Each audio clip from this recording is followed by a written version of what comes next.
Hello and welcome to today's special edition of Energy Voice Out Loud with DNV. We are celebrating the launch of DNV's Energy Transition Outlook, the fourth such publication focused on the UK's energy system with some fascinating insights into what will happen in 2030, 2035, 2050, and 2060. I'm here today, delighted actually to be here today with Jack Downie, who's the head of operations with DNV. He's going to take us through some of the key points that our audience is dying to know about.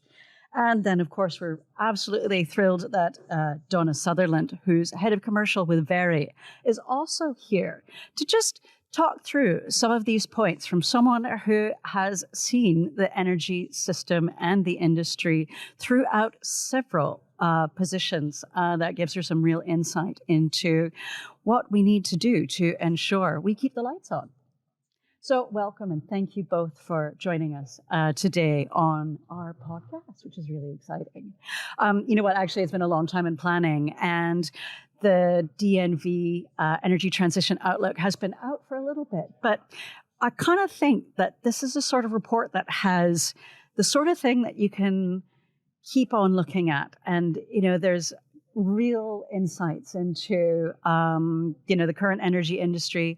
And then, of course, lots of changes going on with the war in Iran, which is impacting outlooks and what we're doing. But before I keep on whittling on, so can you tell us, Jack, what are some of the key points in this year's Energy Transition Outlook that you think we are most prescient?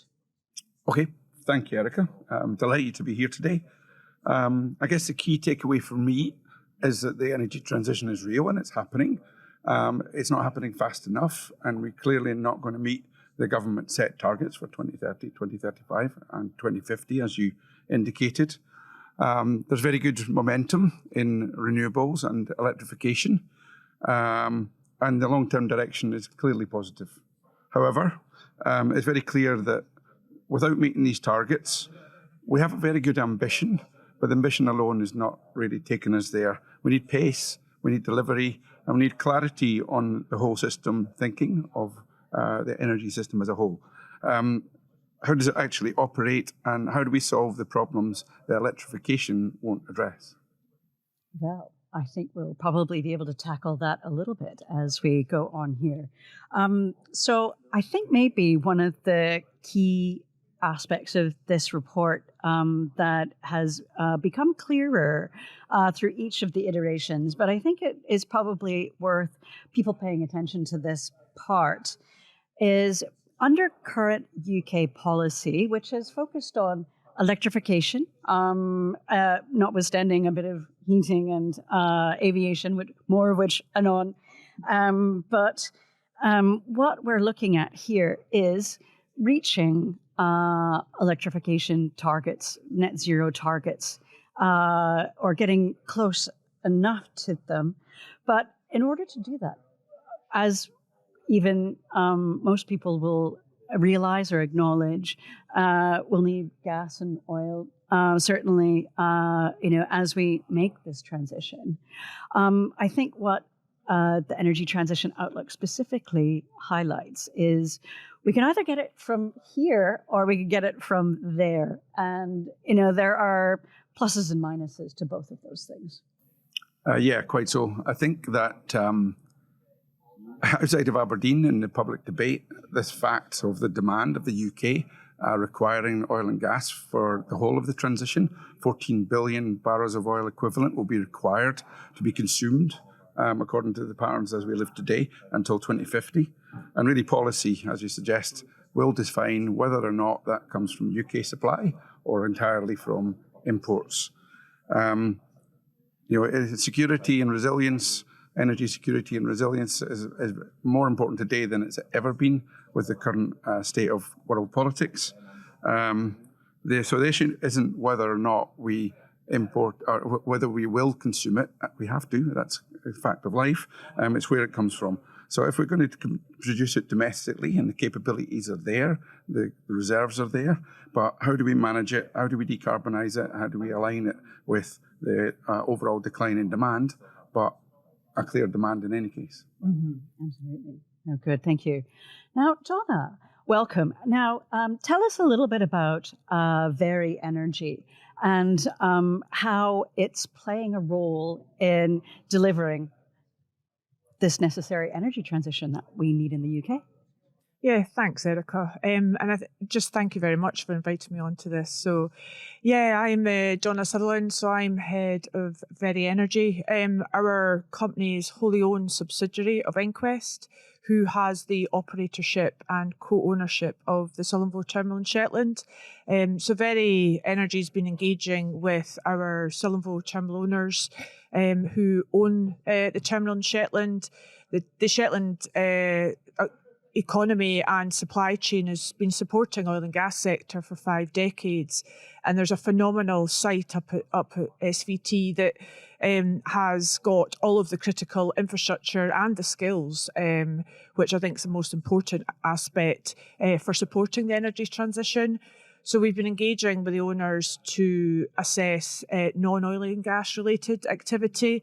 So that's been focused around carbon storage, because Veri was awarded 2 carbon storage licenses. They were very early on, weren't they? Yes. Getting a carbon storage license, which is amazing. So we initially had 4, but 2 were returned just because of the technical feasibility of those particular acreage areas were challenging. But the 2 that Veri's continuing to progress relates to the Thistle field, which is in the process of being decommissioned. All the wells have now been P&A'd, and it's just the topside removal. And then the Magnus field. And the Magnus field is continuing to produce at this point. So it's it'll be one of the sort of last legacy East of Shetland fields to continue to produce through the Sutherland terminal. But obviously, as that decline continues and the energy transition in action has started at Sutherland, so the Sutherland owners are currently installing a new stabilisation facility to right-size the terminal, and they're also putting a grid connection in place to significantly reduce the emissions up at Sutherland. So fantastic, opportunities and projects there that are demonstrating transition in action. But cost reduction, emission reduction is just part of the story. What Veri is seeking to do is take advantage of that fantastic site. It's a Tier 1 coma site, and be able to assess the repurposing of that infrastructure to deliver scalable e-fuels opportunity, because Shetland has some of the highest wind capacity factors anywhere in Europe. And the terminal used to process 1.5 million barrels. So we've got access to significant quantities of potable water, another critical element to create hydrogen. And the hydrogen would be used as a feedstock for creating low carbon fuels. And they would either be a drop-in fuel that you could use directly in your combustion engine, or they would be used as a feedstock to create fuel somewhere else in Scotland, like at Grangemouth, for example. So, so both those projects are a key focus for us. Yeah, I was up at Sutherland last year, and the potential is incredible. And to see something that has been so important to the energy system for decades, also now looking to the future, is kind of exciting. But there probably is a bit of a gap between what we hope to achieve and what is.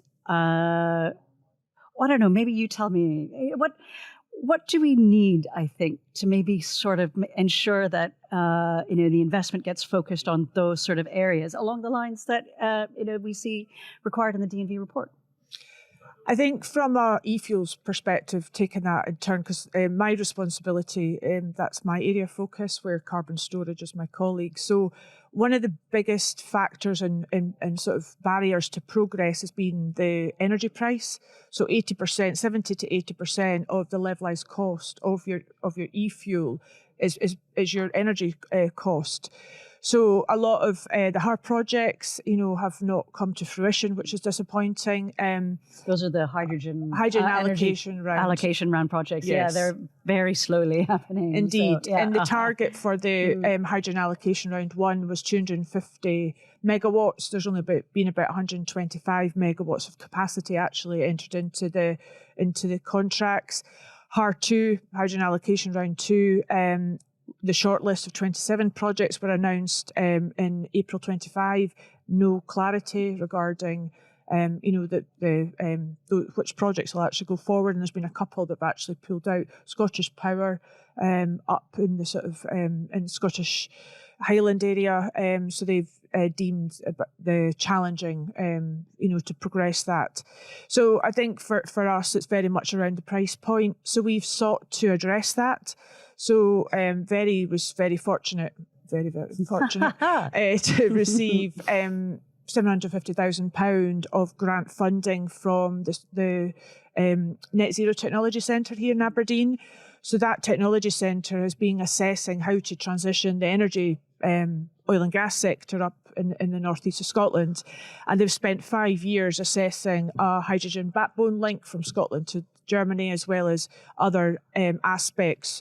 So I asked them if they would consider looking at how we create place-based approach, distributed energy systems, where we can capitalise on wind resources like up in Shetland and lower that levelised cost through a private wire configuration.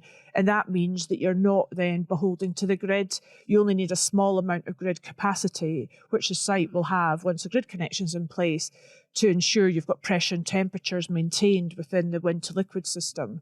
So we got that money not to pay for Veri, but to pay for mathematicians to basically using meteorological data to move the needle. And because the problem is we'll never have a national synthetic fuels, e-fuels industry if we can't be competitive with imports. Back to your point about do we get it, whether it's nationally or do we import it?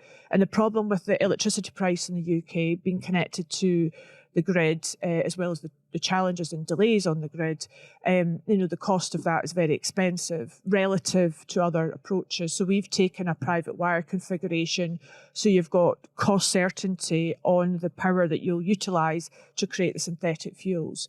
And following the first phase of the work that the mathematicians did, we were able to prove that it can be competitive with imports.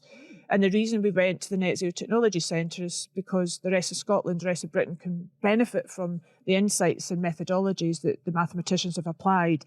And we can repeat this across Scotland because there's a huge opportunity to transition the skilled workforce up here using sites like Sutherland all across the country, and that's our certain vision. We're not stopping at Sutherland. We've already been in dialogue with another island not too far from Shetland to look at repeating what we're doing at Sutherland there as well. Amazing. See, I think examples like Veri, that Donna is talking about, indicate, that there's a great deal of work already going on.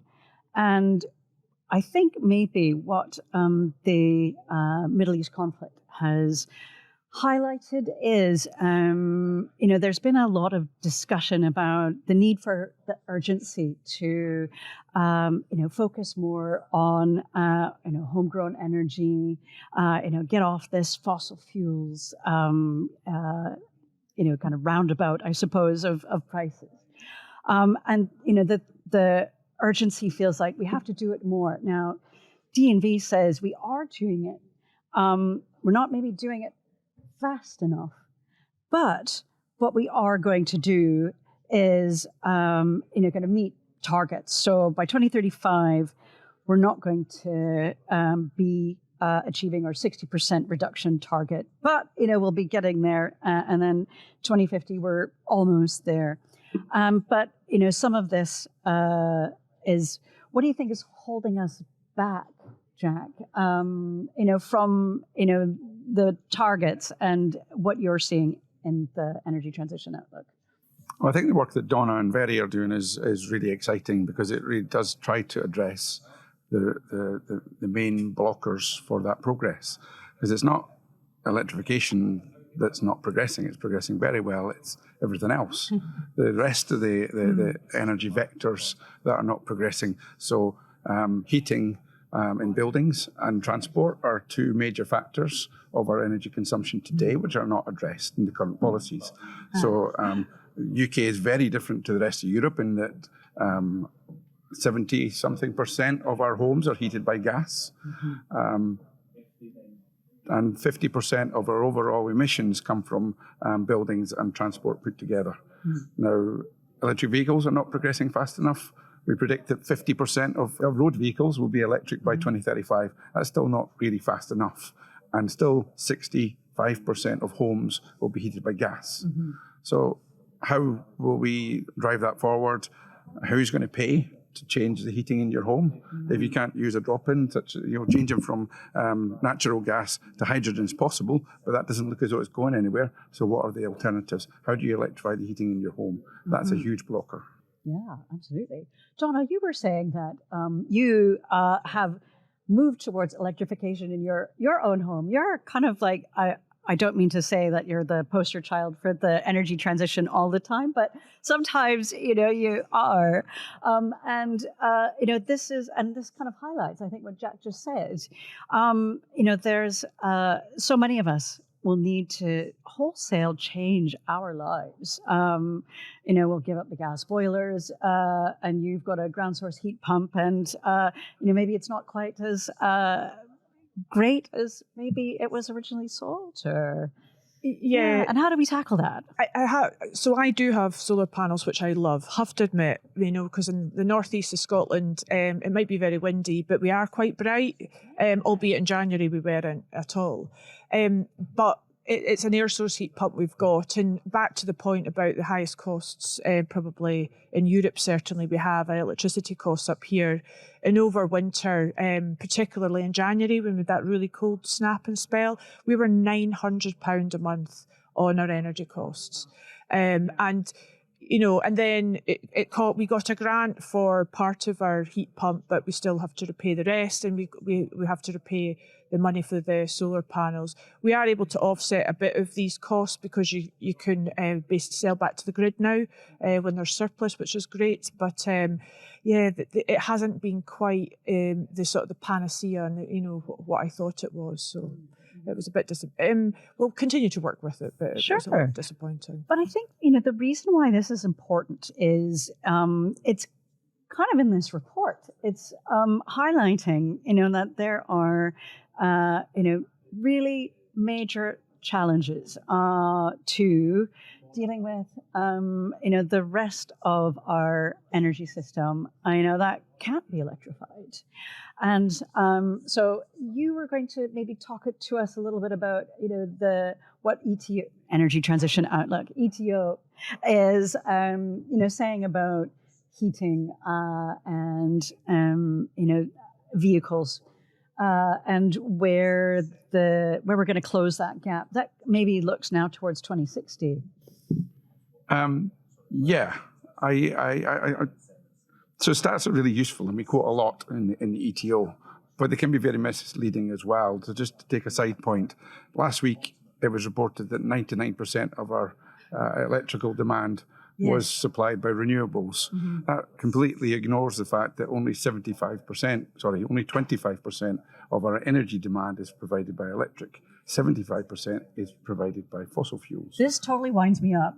I mean, and honestly, it's a great achievement, I think, and it demonstrates, I think, that again, we're electrifying, we're doing the business, it's working, but, 100% of electricity coming from renewables ignores still only a small part, yes. Absolutely. And there's so many products.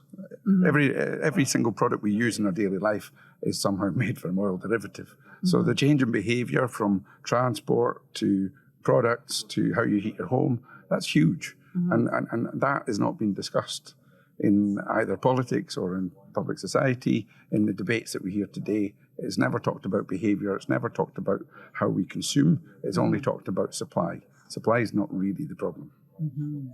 Although it is. Indeed. Good.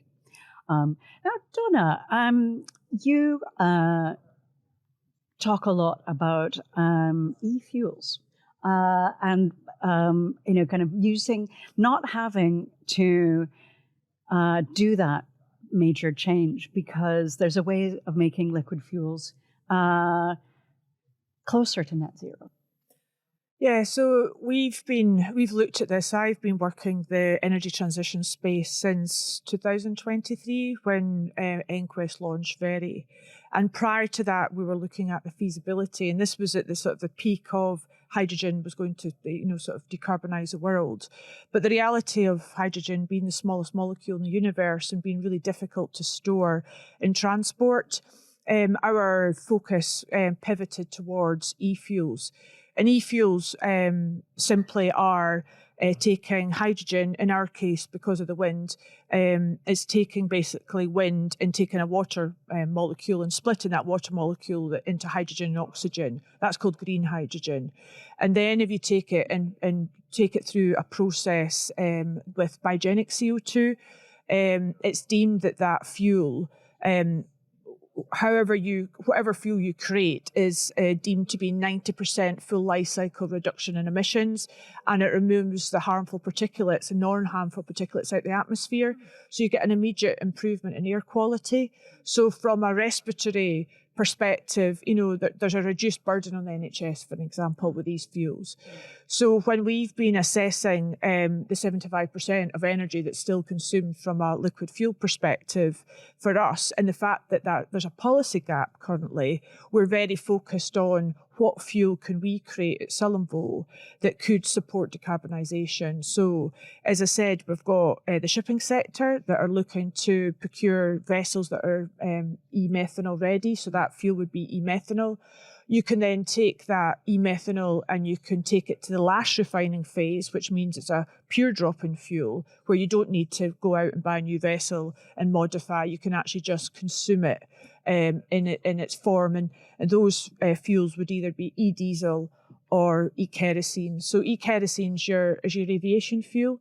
So there's a huge demand for aviation fuel in the UK. In fact, the government have recognised that, and they've now got a SAF mandate in place, 2% blend up to 25, which was last year, and then up to 10% by 2030, and then 22% by 2040. So the UK government have already put in legislation a need to decarbonise the aviation sector. They haven't yet addressed shipping because they see that as an IMO's mandate to address, and we know where that went to last year. So there are opportunities, and when I think about the 75% of liquid fuel that's consumed in the UK, we've got a whole supply chain and value chain that's been set up to extract, store and process and use fossil fuels. So if you can create synthetic equivalents that have all those emission reduction benefits, you're already addressing significant proportion of the demand side because you don't have to do anything. You don't have to take a capital decision to make any modification or purchase a new combustion engine that can consume it. And that is really important. But it's the price point is now the question, because synthetic fuels are significantly more expensive than fossil. It was sounding a little bit too good to be true, Donna. But there you go. I mean, where there's a will, there's a way. Funnily enough, I was thinking about what another point of the report to address, which is affordability. The report looks at because it says that we're going to achieve a lot of this electrification, and by 2050, 2060, a lot of that, it will be reliant on grid connectors, interconnectors, the ones that are currently being built across between Europe. Although the question was asked, well, what happens when, the wind isn't blowing, there's a Duncan flout all over Europe, maybe it's a different question altogether. And then we'll have maybe hydrogen as part of this mix. But there's that question. There's so much money needs to be spent on the grid and electrification and EVs and our homes and our whatever. But DNV says that actually Desnes can take this back and celebrate with maybe a bottle of champagne or two. It is affordable. It's not as expensive as, say, for example, the transition from coal to oil and gas was. I guess it does say that. The key is, I suppose, that when you get further down the line and you're getting closer to the 2050, then you're getting a lot of efficiencies through the electrification that are not there today. I think decoupling has been talked a lot. Decoupling of price has been talked a lot in the press lately. So I think that's a step. A lot, yeah.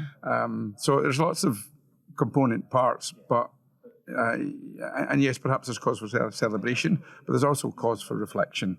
Why is it not going the way it should do? Why are we not meeting targets? So what is it we're going to do in addition to the success that we've already got that will change the speed of the transition and then bring the costs to the public, because the public are certainly not seeing cheaper fuel today.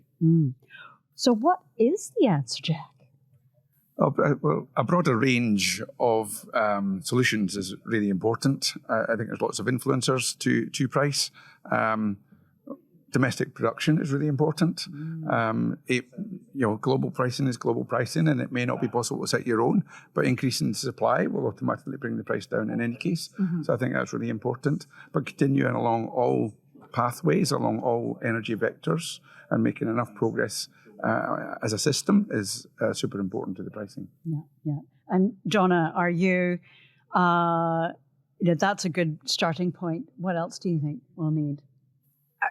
Just picking up on Jack's point about the whole system approach, I think that's not necessarily being followed at the moment. We're seeing a very focused and accelerated delivery of electrification, but that is, as we've just discussed, only currently 25% of the energy mix in the UK. And I think closer collaboration between industry and government. We've got phenomenal capability in the oil and gas sector. We're project delivery ready. We've done this routinely for decades.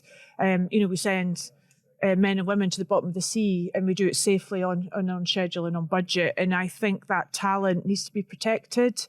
And I think ensuring that the policy frame from a whole energy system perspective and not just narrowly focused on electrification is critical, and looking to address the demand side of the equation and actually looking at that price point, because leaning in on homegrown energy, it seems such an overused phrase, but it isn't. The geopolitical context we're in tells us that we need to have national security through energy security. And I think that sort of stronger collaboration and working together to deliver success across the country is needed, and using the talent and capabilities that exist across the energy sector and creating that collaboration, I think, could be a game changer. And we have got the capability to deliver these and narrow the gap. Of course we do. And actually using the talent in the UK, because at the moment my concern is, particularly with the fiscal environment in oil and gas, there are engineers leaving in their droves. Maybe the Middle Eastern conflict has brought a lot of them back, to be fair, but it's a challenging time, and these are the talents and the expertise that's going to be required to deliver success. 100%. One of the things that we're so focused on is the skills that we have, and the skills that we're worried about losing, and the gap between the energy system we have now and the energy system we're working on in the future. But kind of will that future energy system do anything for what I guess some people refer to as a just transition? The just transition is the people who are working in the industry now finding the roles and the industry as we develop towards the future industry is really important. We were talking about aviation fuel. Of course, there's a concern maybe that what might get people really interested in the energy debate and, the impact of the Middle East conflict on prices is what happens to our holidays when the price of aviation fuel goes up. And then, Donna, you were saying that, we're also maybe concerned about, ensuring kind of continuity with helicopter fuel and stuff like that. Can you tell us a little bit about, where we are with that? I think so. At the moment, a lot of countries have adopted a just-in-time approach where they're only holding a certain amount of capacity in respect of likes of aviation fuel. And the UK back in the 70s, I think had, I'm probably going to get these numbers wrong, but they had about 27 refineries across Britain, and they now have 4. Mm-hmm. And with that, that's a huge decline. I didn't realize there were 27. Yeah, I'm 4. sure the number was almost 30. Yeah. It was significant. And if you think about the UK's energy system, we had the North Sea that produced oil and gas. It produced all the raw products that we consumed in the UK. We had all these refineries producing the products that we needed in the country, as well as the gas for our homes, and then, of course, the fuel to move us. With going to a situation that we are here now, with the strait being effectively closed, and the fact that there's a significant proportion of the aviation fuel coming from the Middle East, as well as gas, LNG as well, you're then in a situation where the argument about extraction domestically moves from one of price, but one of necessity, because you can't actually move people, goods, services around the country if you actually can't get the fuel in. Mm-hmm. And we end up in a situation where we look to other geographies to source our fuel from. And where we are now is with no refining capacity for diesel in the UK. They were closed because of a move in the focus of, I think it was Gordon Brown, who pivoted and was championing diesel cars as being, better for the environment, which wasn't actually correct. I got a diesel because of Gordon Brown, but, maybe don't blame him. But for whatever reason, we actually got rid of our diesel refining capacity and we bought it from other geographies. And the reality is, with where we are now, we're actually looking at other actors or other areas that we're going to have to source our fuel from. And the reality is, if you don't produce it and create it domestically, you end up beholden to weaponization of energy, and that's the problem. People can't go on their holidays because we've not got sufficient enough, capacity stock, available in the UK. We've got only 4 refineries, and they've got a finite, capability to actually produce the e-kerosene that we consume on an annual basis, and we're now facing a real crisis that's not yet been felt in the UK, is my understanding, looking at the press. And I think that will refocus. And I think domestic production not only allows goods and services to continue, because that's what our GDP is based on, it also provides that tax take. It's your supply chain. It's your income tax. It's wider than just price. It's actually about movement, protection of GDP, but it's also about that tax take and communities that those infrastructure supports, and that it's a hairdressers and the taxi drivers. It goes beyond just us in the energy sector. It's all the peripheral activity that support what we do in our local community. If I can just add to that, I mean, it's not just the price of the product themselves, and obviously the ability to supply it. If we accept the notion that just stop oil is not really feasible, then you have to consider, well, where am I buying it from, and what is the carbon price from that area of production? The UK government themselves have published statistics that show that the UK's production is greener than most other regions around, except Norway. But we like Norway. Norway are our friends. Absolutely, yeah. But we import a lot of gas from Norway too. They're typically 300% higher carbon intensity if you buy in and ship it to the UK. That's a 300% increase. 100%.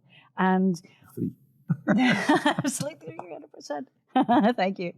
No. And I mean, it kind of feels like, that we are moving in the right direction, but why are we not getting this, do you think? Or will it just happen And is it kind of happening without, maybe the voters being aware of it? Is that what the issue is? I think it is happening. We're very clearly demonstrating that is the case, and hydrogen projects are moving. NetZero, Humber is moving, but all very slowly and not at the pace that's required. And that's essentially defined by policy. If policy doesn't help the investors to feel secure to put the money where the project already is scoped and ready to go, then they get nervous and they will choose to put their money elsewhere. Are we entering an environment where investors, well, actually, I'm going to answer my own question. We're seeing investors pull out of the UK. We're seeing maybe a lot of investors coming in, certainly in terms of grid. I know there's a lot of investment going into solar, nuclear. That's good. Wind, offshore wind sometimes worries me a little bit. AR7, kind of met the target. AR8 might do. It's being accelerated. But there's still that feeling that there's a lot that needs to do. And then, of course, we're also thinking that floating offshore wind will, be the sector that really uses the subsea expertise that we developed right here in the North Sea, those skills that Donna was talking about. But, I mean, are we seeing enough of that in addition to ensuring we've got energy security and ensuring that we've got the investment coming in there? Because without the investment, as you say, it's not going to happen. I think my personal view on floating wind is that, why would you spend more to install a floating wind turbine if you've not exhausted all the possibilities for onshore and nearshore wind, because they're significantly cheaper. Okay. So for the same output and the same solution, you're going to spend a lot more money. So I do think that offshore wind floating will take longer to develop, but as long as we're still spending money and still investing in the other parts of that solution, I think that's okay. Yeah, absolutely. Yeah, good. And how about you, Donna? I think they haven't yet addressed a liquid fuel strategy in Britain. That doesn't exist at the moment. There seems to be this notion that we're going to electrify everything, including, what we're going to do with HGVs and the vessels. Because aviation and shipping particularly is, it's really, really hard to decarbonise, in HGVs and agriculture vehicles. If you want to build a house with cement, for example, indeed. You can't produce cement. So there's just so much that's not being yet addressed. Which is why we've supported the NetZero Technology Centre and their drive for this complementary to clean power mission, a clean fuel mission. They've called it, and it's a clean fuel mission 2035. So it shows a ramp up of increased capacity, and what it's seeking to do is, using sort of a GIS mapping tool, is identify locations across Scotland we can repeat what we're doing at SVT effectively, and it directly addresses the gap that DNV have in respect to transport decarbonisation, and if the policy, as we know that everything's driven by policy, if that policy gap was addressed and there was a mandate and you were able to drive down, it would bring in the investors into the UK to have confidence that they could invest. But back to my point, unless it's competitive with imports, we won't have a domestic industry of synthetic fuels, and that's the problem. At the moment, all this e-SAF that's brought in or consumed in the UK is imported. And that's not the place we need to be, because, we can't have the oil and gas sector that's predominantly chemical engineers, going off and doing other disciplines. There seems to be this notion that we're all going to go off and operate wind farms. But that's, it's electrical engineering and it's rotating equipment. It isn't chemical engineering. And these are the capabilities that a liquid fuel strategy would enable and transition the right way, and then create that domestic resilience across the UK, that place-based approach, and taking an alternative route for wind at the moment, because we're spending an awful lot switching wind farms off in Scotland. So this could lessen the burden on the transmission network and provide an alternative route for that as well. You referred to interconnectors earlier on. There isn't enough interconnector capacity to take the wind turbine through the cable and connect it to the grid. There isn't enough capacity today. So you've got supply chain issues just on that side of it. So you're spending all your money over there and none of your money over here, and you still can't connect it to the grid. Well, clearly your strategy is not quite right.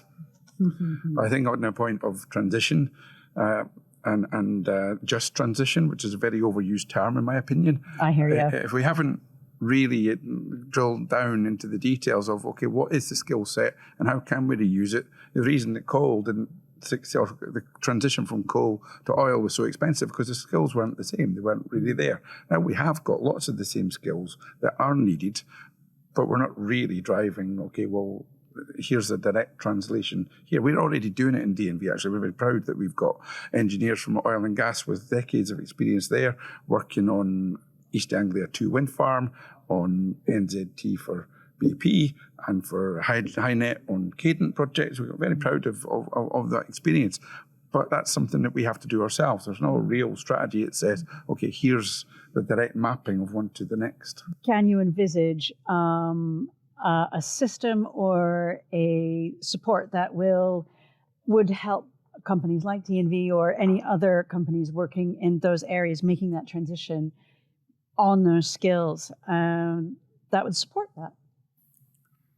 I would go back to policy again, because without it being an interconnected energy system view of the world, you're not progressing fast enough. Like you said, chemical engineers can't automatically translate over to a wind farm, but they can translate to alternative fuels. So unless you're progressing all of those and progressing all of those, then the people can't find the jobs. They will find the jobs themselves if you make them exist. Without addressing that actually, that okay, these are all the skills we have, these where they can go to, then the gaps will appear and they will leave the basin and they will go somewhere else, or they will leave the industry altogether. And that's going to leave us this coal situation where you haven't got skills anymore. They've already gone. So how then do you accelerate the way that you would like to? And I think the problem with that, the fact that there's a huge gap at the moment, is we'll end up in a situation where the strategy is imports, and we'll end up in a situation where the geopolitical, instability then creates price shocks, and we could have a serious impact on the GDP of our country because we can't move goods and services. So, we need to really look at this from a whole system perspective and look at the UK like a project. Because when you look at a project, you think about the whole system, and then you identify, you frame it, and you then assess multiple opportunities to deliver to it. And then you have a skills process, a skills activity that then maps to the skills that you need to deliver that project. And that hasn't been done in the UK. They've gone down a siloed approach of certain technologies like electrification, like hydrogen, like CCS, and not looked at the whole system. And there's a real risk of not delivering success here because of the approach that's been taken. But there's time. With these type of innovative opportunities, we could drive success. That actually leaves us on a bit of a high note. There's hope and there's time, but we need to take a whole energy system approach and acknowledge that we can't think in silos and we can't invest in silos, and policy must get out of silos. I'll maybe, kind of use that as the first summary. Can I just say thanks to Jack Downie, Head of Operations at DNV, and Donna Sutherland, Head of Commercial at Veri. Your contributions have been magnificent, as always. And you have been listening to Energy Voice Out Loud, special edition with DNV, looking at the fourth energy transition outlook for the UK. I've been Erikka Askeland, and you've been a great audience. Thanks for tuning in.